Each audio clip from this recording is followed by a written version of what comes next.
आज हम बनाएंगे सर्दियों का स्पेशल मूली का पराठा। और फ्रेंड्स, एक बार आप ये पराठा बनाकर देखिएगा, बहुत ही ज्यादा टेस्टी बनकर तैयार होता है। इसमें मसाला स्टफ करने का भी कोई झंझट नहीं है। साथ ही बहुत ही स्वादिष्ट टमाटर की चटनी भी बनाकर तैयार करेंगे।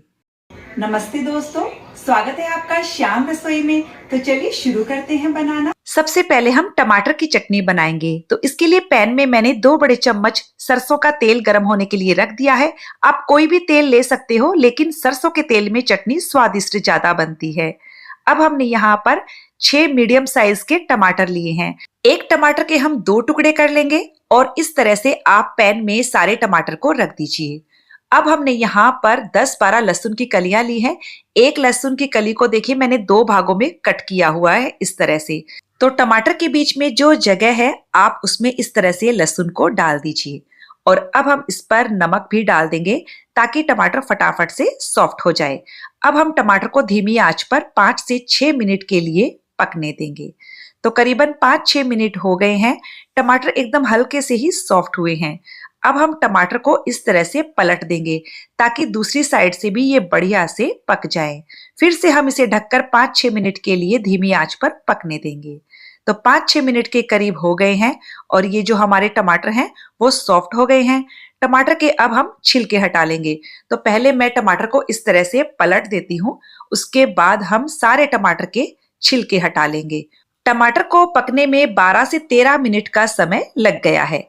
और अब हम टमाटर को एक अलग बर्तन में निकाल लेंगे। तो ये देखिए सारे टमाटर मैंने बाहर निकाल लिए हैं और जो लहसुन की कलियां हैं उन्हें हम लो फ्लेम पर 2-3 मिनट के लिए और भून लेंगे। तो देखिए मैंने लहसुन को भी बढ़िया से भून लिया है।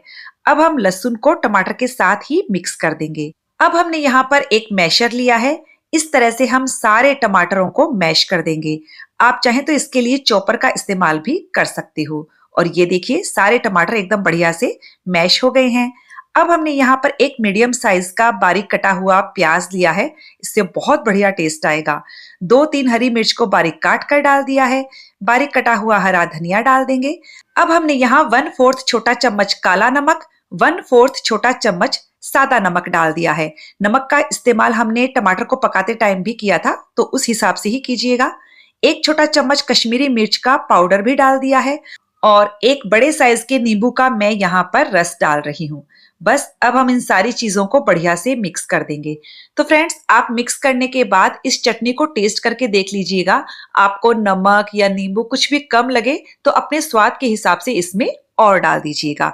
तो ये लीजिए हमारी स्वादिष्ट टमाटर की चटनी तैयार हो चुकी है, जिसे आप किसी भी पराठे के साथ एंजॉय कर सकते हो।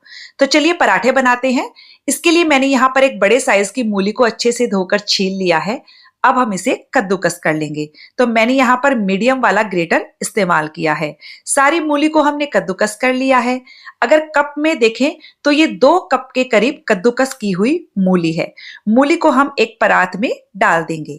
अब हमने यहाँ पर 1 कप बारीक कटी हुई मेथी ली है। मेथी को अच्छे से धोकर सुखाकर बारीक बारीक काट लिया है। अब हमने यहाँ पर 1/4 कप जितना बारीक कटा हुआ हरा धनिया ले लिया है। अब हम इसमें 1 बड़ा चम्मच अदरक, लहसुन और हरी मिर्च को क्रश करके डालेंगे। मैंने यहाँ पर 2 हरी मिर्च, आधा इंच अदरक का टुकड़ा और 7 से 8 लहसुन की कलियां ली थी। इन्हें मैंने बढ़िया से क्रश कर लिया था। चाहे तो मिक्सर में भी क्रश कर सकते हो। तो ये देखिए इस तरह से हमने अदरक, लहसुन और हरी मिर्च का पेस्ट तैयार किया था। अब हमने यहाँ पर एक मीडियम साइज का उबला हुआ आलू लिया है। आलू को हम कद्दूकस करके डाल देंगे ताकि इसके चंक्स ना रहें। फ्रेंड्स, आप ये आलू जरूर डालिएगा, बहुत ही बढ़िया टेस्ट आता है इसका। तो ये देखिए हमने आलू को कद्दूकस करके डाल दिया है। अब हमने यहाँ पर 1 छोटा चम्मच कुटा हुआ साबुत धनिया, 1 छोटा चम्मच जीरा, 2 छोटे चम्मच सफेद तिल, आधा छोटा चम्मच अजवाइन डालेंगे। और अब हम इसमें मसाला पाउडर डाल देते हैं। आधा छोटा चम्मच हल्दी पाउडर, आधा छोटा चम्मच लाल मिर्च का पाउडर, 1 छोटा चम्मच धनिया पाउडर लिया है और स्वाद के अनुसार नमक डाल दीजिएगा। मैंने यहाँ पर 1.5 छोटा चम्मच नमक का इस्तेमाल किया है। सारे मसालों को पहले अच्छे से मिक्स कर लीजिए। फ्रेंड्स, हमने इसमें वही मसाले इस्तेमाल किए हैं जो आपके किचन में हर समय आपको मिल ही जाएंगे। तो ये लीजिए हमने सारे मसालों को अच्छे से मिक्स कर लिया है और अब हम इसमें बाइंडिंग के लिए डालेंगे गेहूं का आटा। तो मैंने यहाँ पर 2 कप गेहूं का आटा लिया है।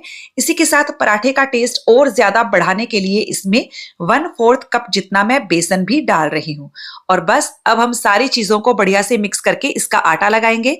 इसमें आपको पानी डालने की जरूरत नहीं पड़ेगी, क्योंकि जो मूली का पानी है उससे ही इसका आटा लग जाएगा। कई बार मूली ज्यादा पानी रिलीज करती है, कई बार कम पानी रिलीज करती है, तो आपको जरूरत पड़े तो आप इसमें और गेहूं का आटा भी डाल सकते हो। तो ये लीजिए, हमने आटा लगा लिया है और मुझे इसमें 1/4 कप जितना गेहूं का आटा और डालना पड़ा। और अब हम आटे के ऊपर 1 बड़ा चम्मच घी लगाएंगे और आटे को अच्छे से गूंथ कर चिकना कर लेते हैं। तो फ्रेंड्स, इस आटे को हम रेस्ट पर नहीं रखेंगे, हम तुरंत ही इसके पराठे बनाएंगे। लेकिन यदि आपको पराठे बाद में बनाना हो तो आप आटे को फ्रिज में रख दीजिएगा। तो चलिए अब हम पराठे बना लेते हैं।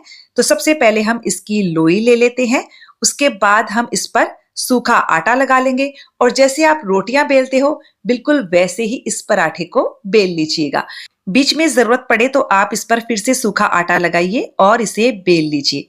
ये देखा आपने, इसमें कोई मसाला वगैरह भरने की झंझट नहीं है और ये पराठा खाने में बहुत ज्यादा टेस्टी लगता है। तो ये लीजिए, हमने एक पराठा बेल लिया है। पराठे को हम गरम तवे पर डाल देंगे और इसे थोड़ा सा पहले सिकने दीजिए। उसके बाद हम इसे पलट देंगे, दूसरी साइड से भी इसे थोड़ा सा सिकने दीजिए। और बस अब हम घी या तेल जो भी आपको पसंद हो वो लगाकर इसे सेक लेंगे, जैसे हम बाकी के पराठे सेकते हैं। तो देखा आपने, कितना आसान है इन पराठों को बनाना और टेस्ट में तो ये बहुत ही बढ़िया लगते हैं। तो बस अब कलछी से इस तरह से प्रेस करते हुए पराठे को एकदम बढ़िया सा गोल्डन स्पॉट्स आने तक सेक लीजिए। ये लीजिए, हमारा एक पराठा बनकर तैयार हो चुका है। सेम तरीके से हम सारे पराठे बना करके तैयार कर लेंगे। मैंने इन पराठों के साथ टमाटर की चटनी बनाई है, लेकिन आप सिर्फ दही के साथ भी ये पराठे इंजॉय कर सकते हो। किसी भी अचार के साथ भी आप ये पराठे इंजॉय कर सकते हो। बहुत ज्यादा टेस्टी पराठे हैं। तो फ्रेंड्स, आपको ये पराठे की रेसिपी कैसी लगी मुझे कमेंट करके जरूर बताइएगा। अच्छी लगे तो वीडियो को लाइक शेयर कीजिएगा। मिलते हैं अगले वीडियो में एक नई रेसिपी के साथ।